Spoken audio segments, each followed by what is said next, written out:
from downtown Detroit, Local 4 News at 5 starts now.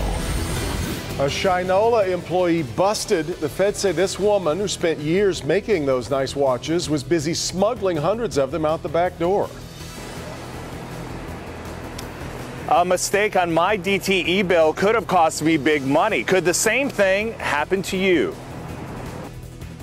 Okay, Hank, but first, a judge reverses his own ruling and takes away the parental rights of a man who allegedly raped a 12-year-old and then was named the father of her baby.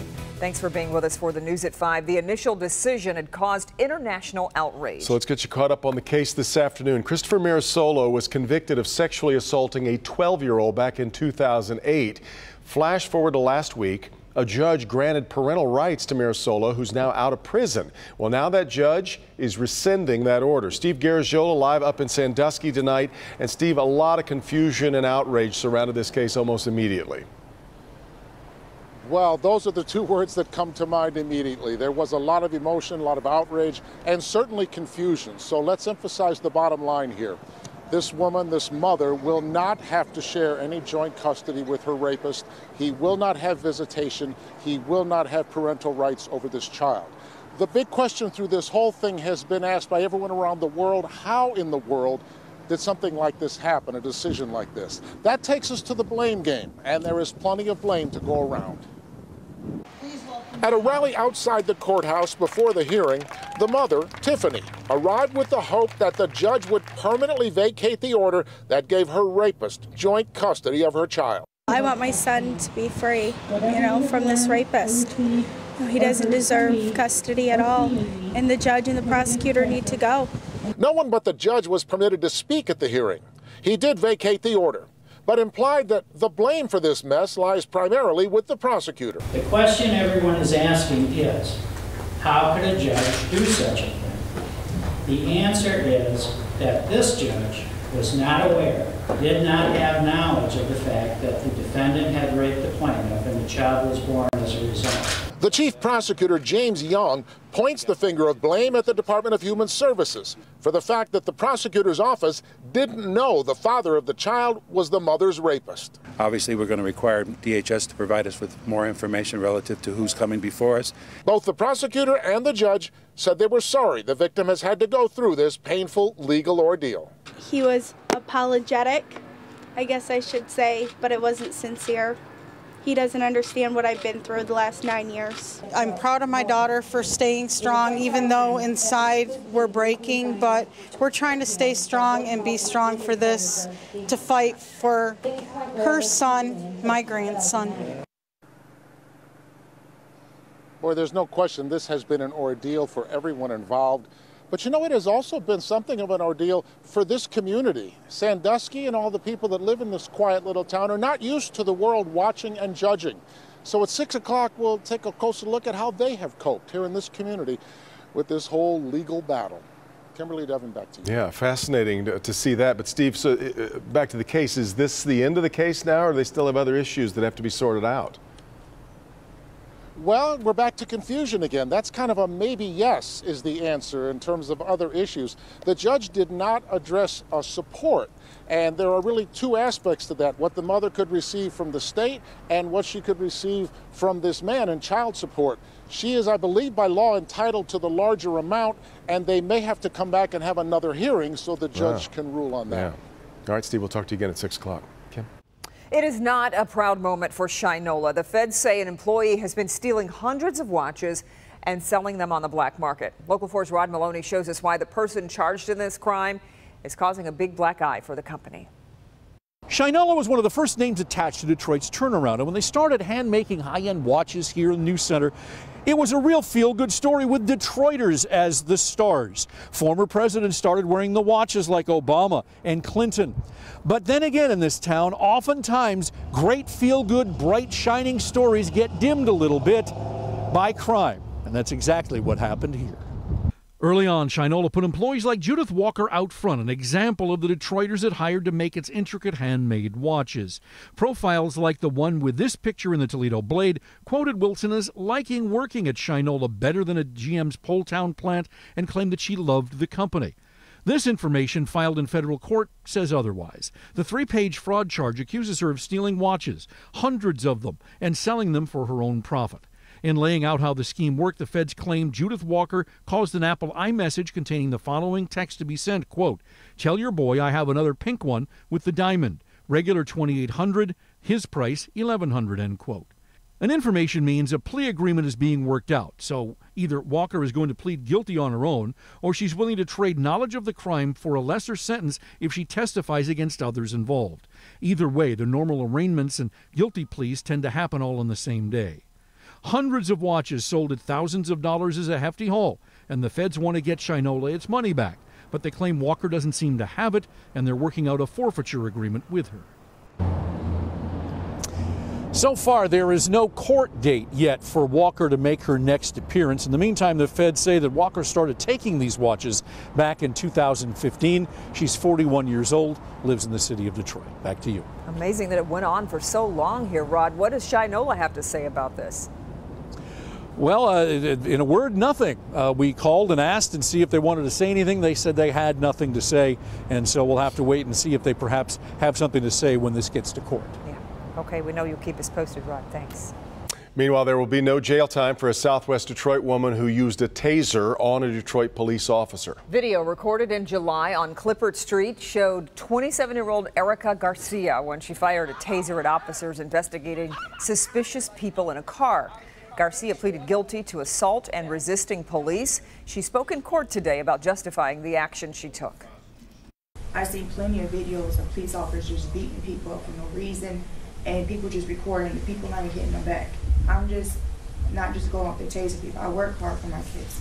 I work constantly. I volunteer for my son at the Children's Center. He's disabled, and I am sorry, but I did 12 days in jail. I did 4 months on this tether, so I'll do the probation. The judge sentenced Garcia to 2 years probation. He also ordered her to get her GED. A new fix for health care. President Trump today said he will get behind a new bipartisan plan to replace a key piece of Obamacare that he ended just days ago. Blaine Alexander explains the new development as the president continues to walk back a claim that he made about former presidents. Blaine? Well, Devin, healthcare is certainly a very polarizing issue. So the fact that we are seeing a bipartisan plan for a fix, even a temporary fix, is certainly a noteworthy thing. And now it's getting a thumbs up from President Trump. President Trump today declaring Obamacare dead, but throwing support behind a bipartisan plan to replace the insurance subsidies he killed last week. And they're fairly close to a short-term solution. The solution will be for about a year or 2 years. Standing alongside the Greek Prime Minister, President Trump addressing reporters for a second straight day, while earlier forced to walk back yesterday's claims that his predecessors did not call the families of soldiers killed in action. President Obama and other presidents, most of them didn't make calls. Those words sparking backlash. A representative for former President Obama saying that's simply not true. President Trump's message today: I really speak for myself. I'm not speaking for other people. I don't know what Bush did. I don't know what Obama did. The controversy igniting after the president was asked whether he had reached out to families of 4 soldiers recently killed in Niger. The White House says the president calling those families today. And President Trump once again in a public feud with Senator John McCain, who seemed to call out the president and his supporters while accepting a Freedom Award. Some half-baked, spurious nationalism cooked up by people who would rather find scapegoats than solve problems. President Trump firing back. At some point I fight back, and it won't be pretty. Neither one mentioning the other by name, but for members of their party, the message is clear. And despite that back and forth, McCain says he still plans to work with the president to get things done. In Washington, Blaine Alexander, Local 4. All right, Blaine, and for the first time in its 121-year history, the Dow Jones Industrial Average topped 2,300 points. Comes just 2.5 months after the Dow hit 22,000 for the first time ever. After initially hitting the 23,000 mark, it dipped back down, never quite made it again, closing today at 22,997. Okay, so let's move on to the weather. Another beautiful day all across Metro Detroit. It was hard to come into work today. Yeah, I know. A little less chilly than we had to. Let's get over to Ben, and we have a warming trend. Ben? We do, and considering where we started in the morning, Kim and Devin, we probably didn't think we were going to get to where we were. There were spots that began the morning in the 30s. The airport in Ann Arbor, which always seems to crater in situations like this, 31. More representative are some of those mid-30s that we saw in Port Huron and Lapeer at 37. Pontiac was at 39. We kept the mid-30s in a lot of the east side locations, but look at where we're at now. This is a temperature spread now that we're in the upper 60s to close to 70 out there at Port Huron. A spread of 25 to 30 degrees in most locations, and in some cases up here in our north zone, even more than 30 between that morning low and the daytime high. Now, we are going to get chilly again tonight, just not quite as cold. We'll be down to 52 at midnight. Stay in the 40s for everybody tonight, but those numbers just keep going up in the 7-day forecast. We'll take a look at it coming up, guys.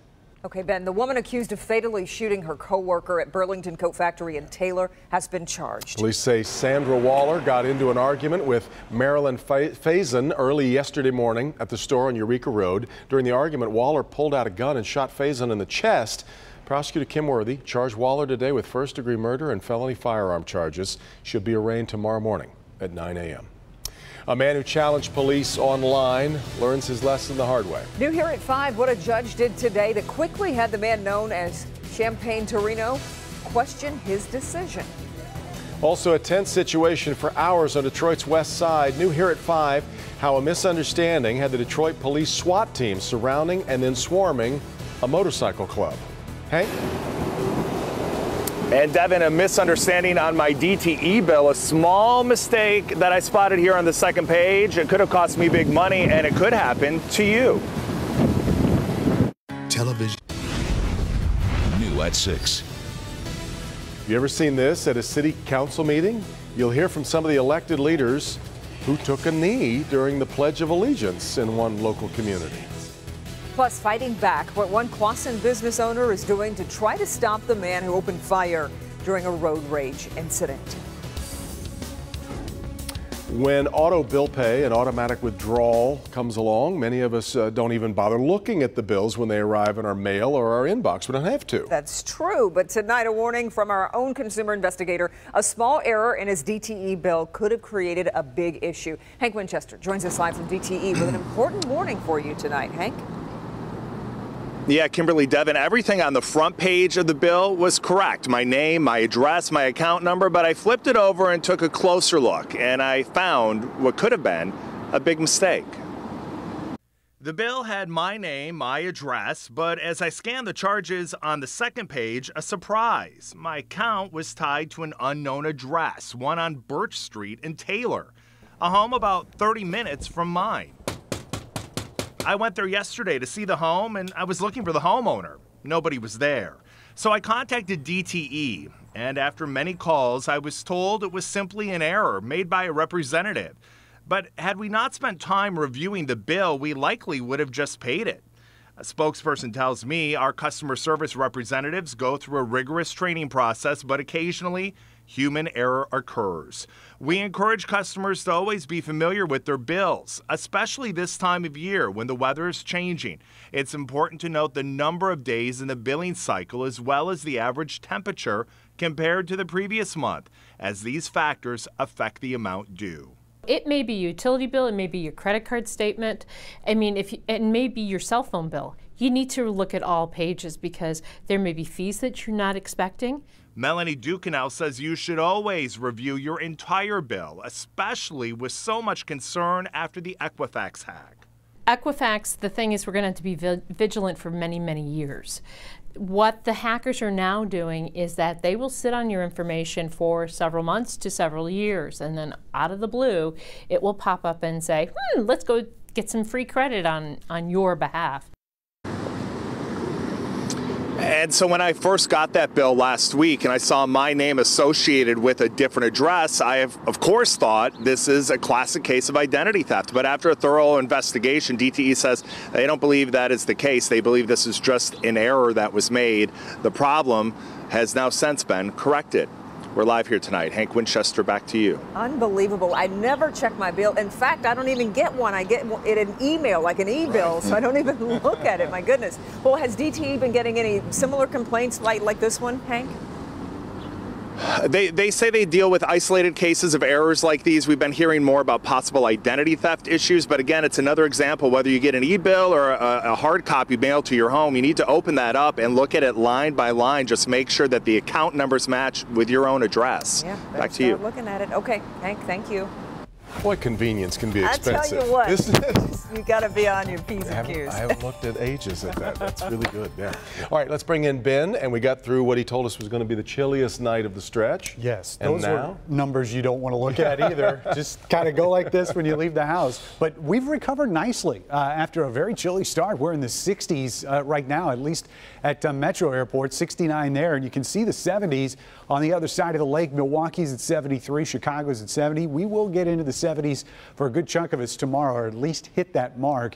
And compared to what we had yesterday, it is a noticeable improvement here, especially on the east side of the state, where we're looking at 12 degrees warmer there in Saginaw, 13 degrees warmer in Detroit, and we'll continue to watch those numbers go up as we get into the next several days. Here's a look now at satellite and radar. You can see there's not a whole lot going on cloud cover wise. We've got some more clouds here to the north, but generally we're going to stay mainly clear tonight, and that's one of the reasons that we've been seeing these wide spreads in temperatures between the low and the high. And the dry air helps too, and that's what we're going to see again tonight with just not a lot in the way of cloud cover. So temperatures are going to be cool, just not quite as cold. We'll go down to the low and mid 40s for just about everybody. And you can see right through noon, through the day tomorrow, we're looking at nothing but sunshine. It's really not going to be until Thursday that we finally get a cold front in here.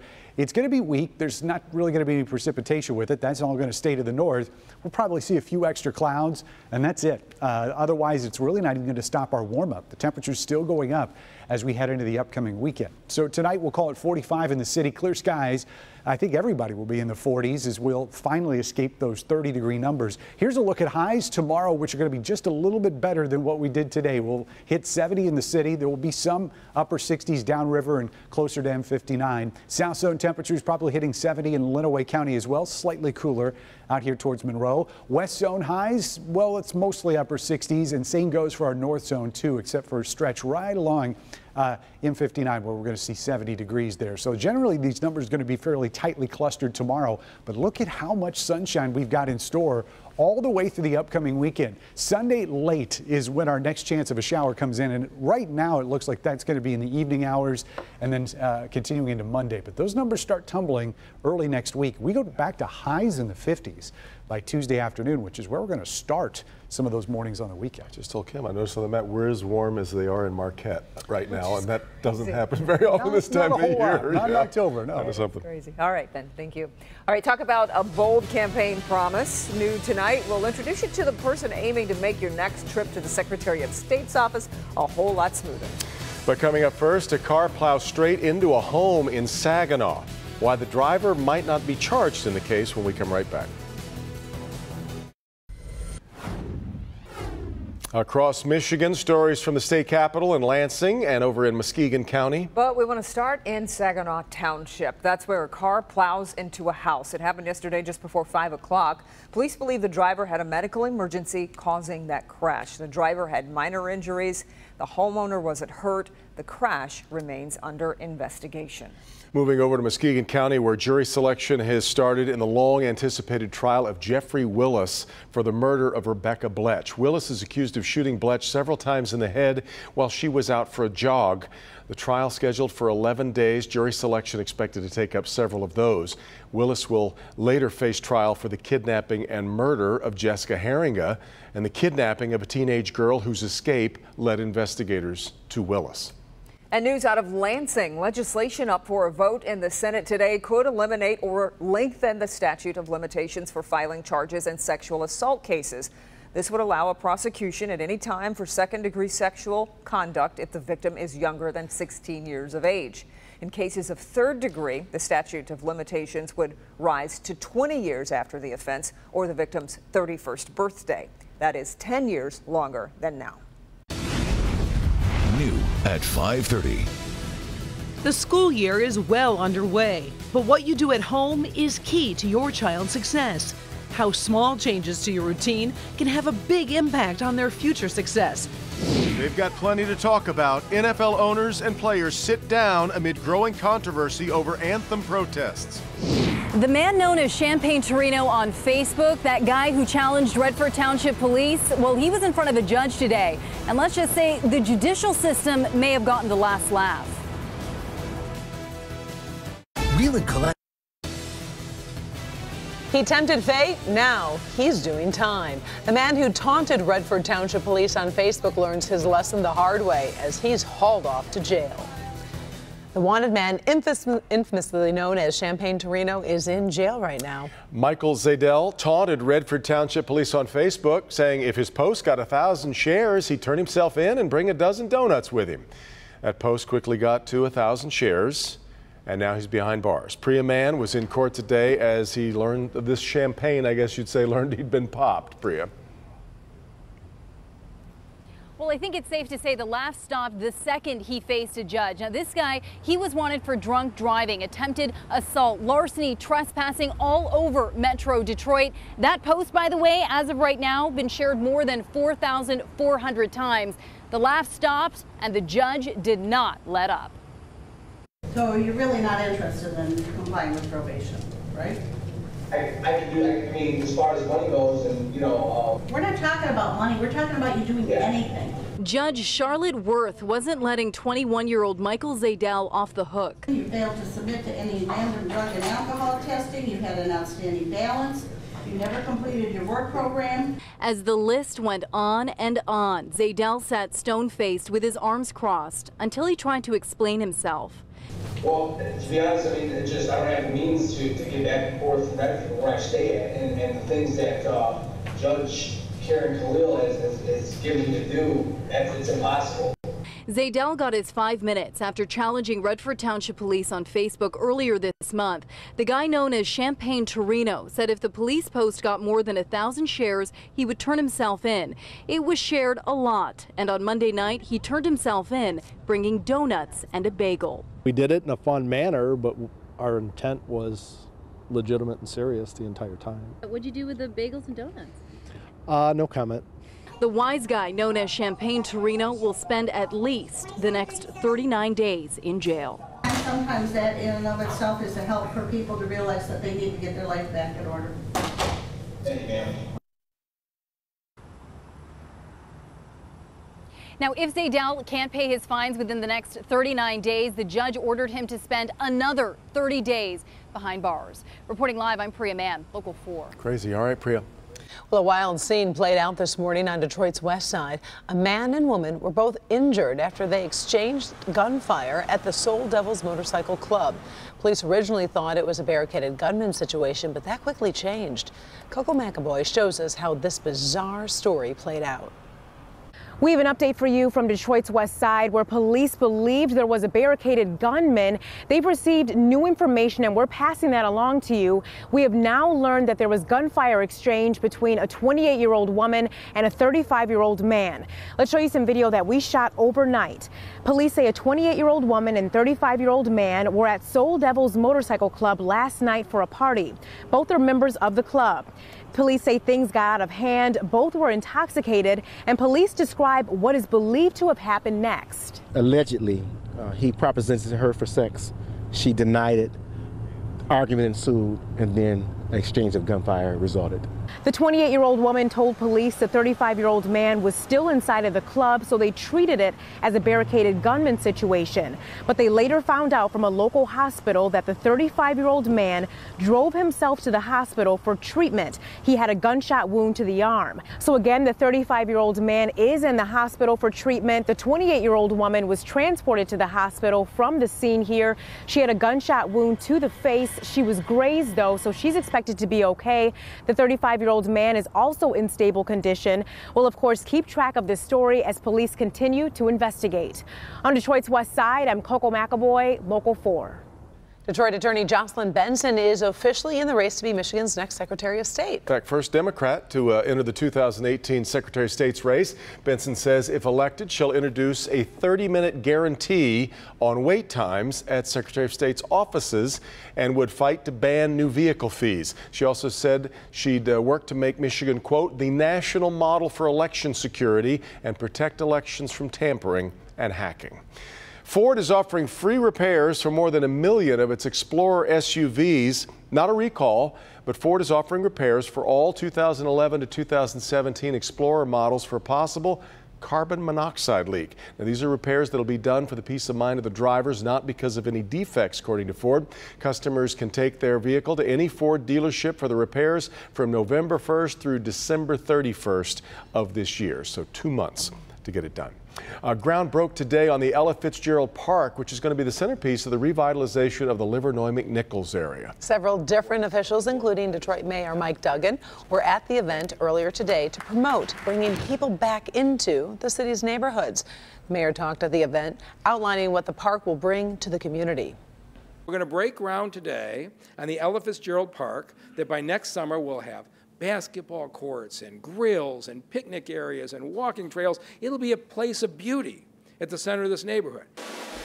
Along with the park, 115 vacant homes in the area will be rehabilitated for rental or sale. Next Wednesday night, right here on Local 4, Mayor Mike Duggan and the challenger, State Senator Coleman Young II, will square off in their first and only televised debate. Here's a preview and a look at how you can help. Congratulations, you are officially Mayor of the City of Detroit. 4 years ago, Mike Duggan pulled off something practically unheard of in politics, winning a write-in campaign after getting kicked off the primary ballot. It also got national attention when an overwhelmingly African-American city elected its first white mayor in 4 decades. But has he earned another 4 years? This past August, primary voters gave him a big win, but all that matters now is a November showdown with State Senator Coleman Young Jr. October 25th at the Local 4 studios will mark the only debate between the two candidates. As journalists, we have plenty of questions, but we're wondering, if you were on the debate panel, what would you ask of Duggan and Young? For example, Valencia Smith wonders, what can any candidate that get into office do for the homeless? I was homeless, and it's not fun. I done seen families out here sleeping in vacant houses, sleeping on churches. Could y'all help us? Tony Woods hasn't heard much talk about this issue. I'd just like to see they bring the swimmobile back for the kids in the neighborhood, because I think that's a good deal for the children. Yes, the Swimmobile, the transportable swimming pool on wheels from the 70s. And there's Willie Smith. He lives downtown, but his question? What they plan on doing in the neighborhoods, for the neighborhoods. That's the main question I would have. Whatever your question, we'd like to hear it. Connect with us on our Facebook page, on Twitter, through clickondetroit.com, or drop us a note in the mail. Then watch the only mayoral debate of the campaign October 25th live on Local 4. Well, most of us know that being involved in your child's learning is really critical. But what should you be doing, and where should those activities be taking place? Small changes to our routine, even conversations with our kids, can have a really big impact on their future. My oldest one, she was my experimental child. I read to her every day, every night, and she just took it. She ran with it, and so now she reads at a high school level in 5th grade. Studies show early exposure to books and talking about the stories at home at a young age allows kids to have bigger vocabulary in kindergarten and 1st grade and higher reading skills by 3rd grade. But research suggests parental involvement should not end at story time. We make sure that we understand who and what she's doing. We go over like a homework at night. We try to work with her because we feel like if we're involved, she'll be involved more in school as she wants to go out and do better. Psychologists looked at almost 100 research studies on the impact of family involvement in education for kids ages 3 to 8. They found parents from diverse backgrounds, when given direction like how to do math activities at home that correspond with the math skills the kids are learning at school, can increase their children's math skills more than students whose parents have had little or no support. I learned you got to be involved, because if you don't be involved, streets to get involved. And STEM jobs are our children's future. Careers in science, technology, engineering, and mathematics. It's projected those jobs will grow to over 9 million by 2022. And wages in STEM jobs are much higher than those in non-STEM jobs. A study by the University of Virginia found that parents can have an impact on the teen pursuing STEM careers up to 5 years after an initial conversation. Something that's going to help her. We're looking forward to getting her into that. Parents in the study were given access to a website that explained the usefulness of STEM courses and provided tips on how to talk to their children about the importance of STEM. Amazingly, the simple experiment worked. Students took more high school STEM classes, and under their parents' encouragement, their college prep tests improved by as much as 12%. These students were also likely to take more STEM courses in college and have a greater interest in pursuing careers in STEM fields. Researchers also say two-way communication between the parents and the school is really important, and make sure to attend at least one parent-teacher conference during a school year. Teachers and school staff should communicate regularly by email, telephone, letters, and newsletters. And many teachers also have websites. Yeah, exactly. Which I learned a couple weeks into the school year. Like, didn't you read that on the website? I was like, oh, I missed that one. I thought that father put it really well. If you don't parent your kids, somebody or something else will, and it may not be what you want it to be. Very true. A race car crash at a small track leads to some chaos. New tonight, what went so wrong? The police actually had to be called in to break it up. Jay. Players and owners sit down for the first time to talk about the national anthem protests. I'm Jay Gray. We'll have full details coming up from New York. All right, Jay, but first, police say this woman delivered a deadly punishment to her 9-year-old cousin. What she did that now has her behind bars. Next. Concussions have become a major concern, but is the publicity having an unintended impact? The key message experts say many people are missing. Welcome, everyone. New at 6. Michigan State University ramping up security at campus events. What you'll no longer be allowed to bring inside. New at 6. Also still standing, the demolition of the Pontiac Silverdome has been put on hold. You'll find out why and what is next for the decaying stadium at 6 o'clock. A 325-pound woman is charged tonight after police say she killed her 9-year-old cousin by sitting on her as punishment. 64-year-old Veronica Posey was arrested and charged with homicide and cruelty towards a child on Saturday. The girl's parents were also arrested and charged with child neglect. Posey was released on a $125,000 bail, while James and Grace Smith remain in jail with a combined bond of $125,000.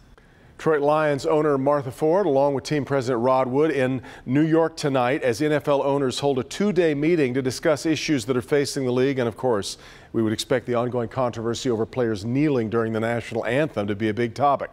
Jay Gray following it for us from Manhattan. Jay? Good evening. This was day one of 2 days of meetings here. NFL players and owners gathering to try and find some common ground and turn the attention surrounding their game back to what's happening on the field. NFL owners, players, league officials, and union representatives all huddling up in New York right now, trying to come up with a game plan to deal with a controversy that's become the focus of their season. The goal is to try to solve the anthem issue once and for all, not with an edict, not with a mandate, but with some sort of an offer to the players, a platform separate from the anthem. This afternoon, the League and Players Union released a written statement calling the meetings productive, focused on how we can work together to promote positive social change and address inequality in our communities. The pregame protest, which started last season, ramped up after an all-out blitz last month from President Trump. Wouldn't you love to see one of these NFL owners, when somebody disrespects our flag, to say, get that son of a bitch off the field right now? And the president has continued to target the demonstrations online and Monday while answering questions at the White House. It is very disrespectful to our country when they take a knee during our national anthem. Players say their original message that started with 49ers quarterback Colin Kaepernick taking a knee to highlight racial inequality and police brutality has been distorted and all but lost in the frenzy over the flag. Kaepernick has filed a grievance against the league accusing owners of colluding to keep him out of the game this season because of his protest. The free agent may not have a team, but he's clearly still affecting what happens on the field. Now, we haven't heard publicly from NFL Commissioner Roger Goodell since these meetings started. We do expect for him to brief reporters after tomorrow's session here in New York. Jay Gray, Local 4.